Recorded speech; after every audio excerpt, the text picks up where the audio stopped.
خطبہ مسموعہ کے بعد میں نے جس آیت مقدسہ کی تلاوت کرنے کا شرف حاصل کیا، اللہ رب العزت قرآن میں ارشاد فرماتا ہے وَقَرْنَ فِي بُيُوتِكُنَّ وَلَا تَبَرَّجْنَ تَبَرُّجَ الْجَاهِلِيَّةِ الْأُولَىٰ۔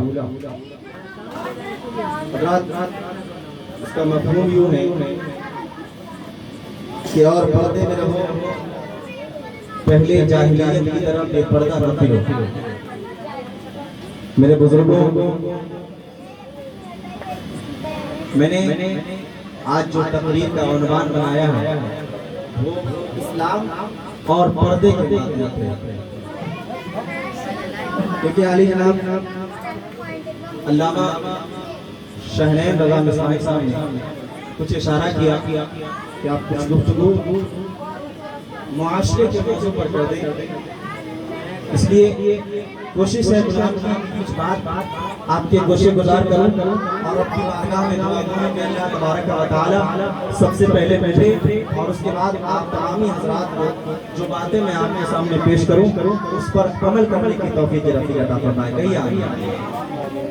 حضرات، میں نے بتایا کہ یہ تقریر کا عنوان اسلام اور پردے کے ماتحت ہے۔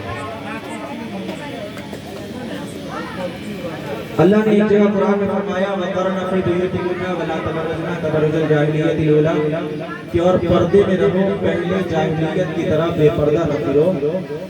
دوسری جگہ اللہ تبارک و تعالی قرآن میں فرما رہا ہے ہمارے اسلام کے لیے اِنَّ الدِّينَ عِندَ اللَّهِ الْإِسْلَامُ، اِنَّ الدِّينَ عِندَ اللَّهِ الْإِسْلَامُ۔ بے شک اللہ رب العزت کے نزدیک اگر کوئی دین پسندیدہ دین ہے تو وہ دین اسلام۔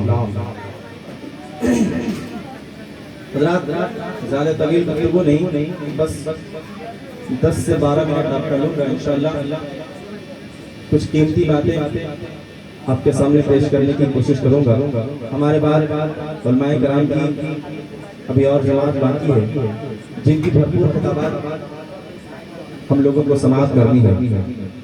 حضرات، اللہ نے قرآن میں فرمایا ان الدین عند اللہ الاسلام، بے شک اللہ کے نزدیک کوئی دین پسندیدہ دین ہے تو وہ دین اسلام ہے۔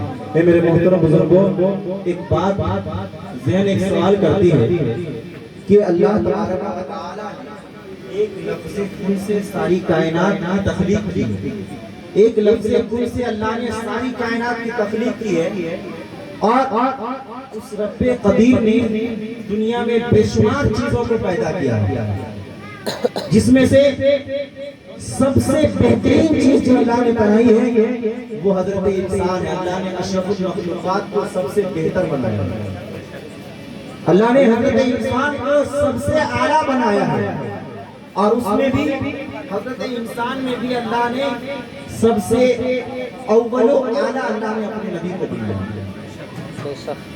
میرے محترم بزرگوں، تو میں یہ سمجھانے کی کوشش کر رہا ہوں کہ جس رب نے دنیا بنائی، آسمان بنایا، زمین جیسا فرش بچھا دیا، چرند و پرند کو دنیا میں پیدا کر دیا، جن و بشر کو اللہ نے دنیا میں پیدا کیا، اس رب العزت نے دنیا میں ہر چیز کو پیدا کیا، اور پیدا کرنے کے ساتھ ساتھ دنیا میں جو بھی انسان جتنی زندگی جی رہا ہے رب کی رضامندی حاصل کرنے کے بعد ہی جی رہا ہے۔ اگر کسی کی سانس ابھی رک جاتی ہے اس میں بھی رب کی رضا ہے، اگر کسی کی سانس رک کر چلنے لگ رہی ہے اس میں بھی رب کی رضا ہے۔ رب چاہے گا تو ابھی آپ نے پہلا پلک جھپکا ہے، دوسرے پلک جھپکنے سے پہلے آپ کی روح آپ کے قبض حصولی سے پرواز کر جائے گی۔ رب اگر چاہے تو آپ نے ابھی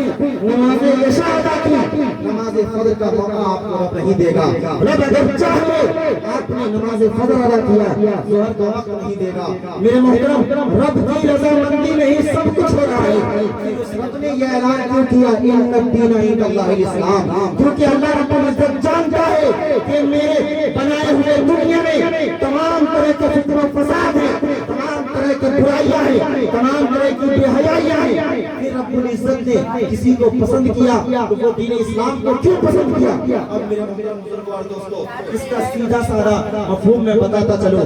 میرے بزرگوں، جب دنیا میں فتن و فساد کا گہوارہ عام تھا، جب دنیا میں انسانیت آدمیت مجروح ہو رہی تھی، جب دنیا میں قتل و خونریزی عام ہو گیا تھا، جب دنیا میں زناکاری عام ہو گئی تھی، جب دنیا میں حرام کاریاں عام ہو گئی تھی، جب دنیا میں عورتوں کا کوئی مقام نہ سمجھا جاتا تھا، جب دنیا میں عورتوں کو ذلت و رسوائی کا سامنا کرنا پڑتا تھا، اس وقت اللہ رب العزت نے اپنے محبوب صلی اللہ تعالیٰ علیہ وسلم کے ہاتھوں میں ایک دین دیا.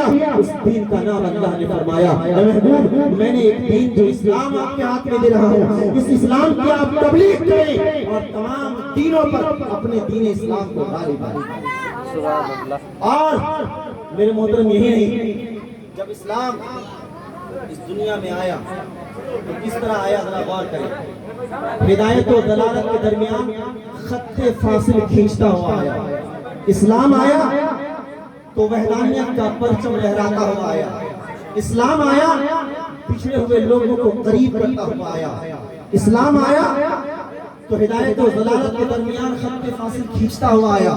اسلام آیا تو اس قدر حیرتناک کامیابیوں کو اپنے دامن میں بٹور کر آیا کہ پوری دنیا تماشائی بڑی دیکھتے رہی اور دیکھتے ہی دیکھتے اسلام پوری دنیا پر چھا گیا. اب جدھر دیکھیے اسلامی تمدن کی بہاریں ہیں، جدھر نگاہ کیجئے اسلامی کلچر کا ماحول ہے، جدھر نظر دوڑائیے اسلام کا بول بالا ہے.